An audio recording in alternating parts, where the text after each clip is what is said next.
Salam sejahtera dan penuh sukacita untuk kita semua.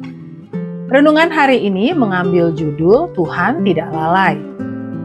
Firman ini terdapat dalam 2 Petrus 3 ayat 9. Tuhan tidak lalai menepati janjinya, sekalipun ada orang yang menganggapnya sebagai kelalaian.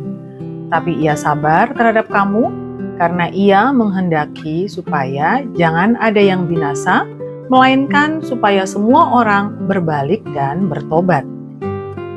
Bapak, Ibu, dan saudara-saudara terkasih, ketika ada seseorang yang berjanji pada kita, apakah pasangan kita, anak, orang tua, atau rekan kita, lalu ternyata ia tidak menepati janjinya. Rasanya kita kesal sekali, bukan? Apalagi janji tersebut merupakan hal yang penting atau hal yang sudah lama kita impi-impikan. Demikian pula halnya ketika kita mengalami persoalan atau masalah, kita sudah berdoa kepada Tuhan, memohon pertolongannya, namun ternyata persoalan tersebut belum terselesaikan juga. Dan kita malah mengalami jalan buntu. Kita merasa, kok Tuhan belum turun tangan ya? Mana dong janji Tuhan yang katanya akan selalu setia, selalu hadir dalam hidup kita? Mulai deh kita merasa kesal dan kecewa. Kita bahkan mungkin berpikir, kirain cuma manusia aja yang hobinya PHP. Ternyata Tuhan juga. Jika kita merasa Tuhan sudah lalai akan janjinya, Tuhan tidak mengingat janjinya kepada kita, itu semua karena kita memakai standar ukuran waktu kita, bukan standar ukuran waktu Tuhan. Saudara-saudara terkasih, menurut Petrus, sebagai pengikut Kristus yang setia, kita juga semestinya menyadari bahwa dalam setiap penantian, kita harus mengikuti skema waktu Allah.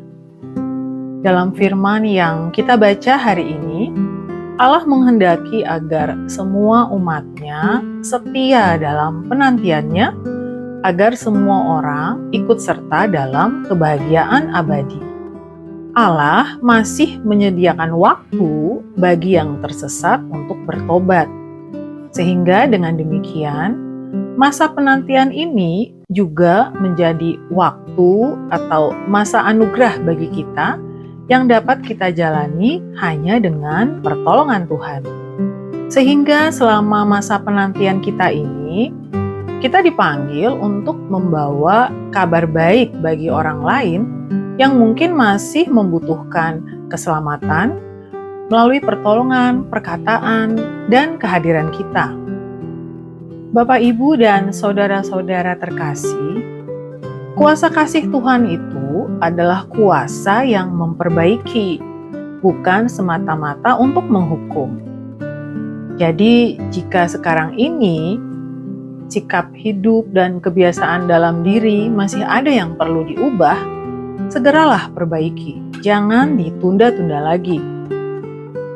Juga jika kita mengenal ada orang yang membutuhkan pertolongan kita, mungkin karena saat ini sedang berada di situasi yang akan menghancurkan dirinya, segera bertindaklah baginya.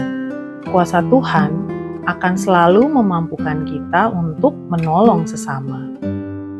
Bapak, Ibu, dan jemaat terkasih, selama masa penantian kita ini, marilah mengisinya dengan tetap aktif menjalankan misi Kristus, tetaplah berjaga-jaga, dan tetap membangun hubungan yang intim dengan Tuhan.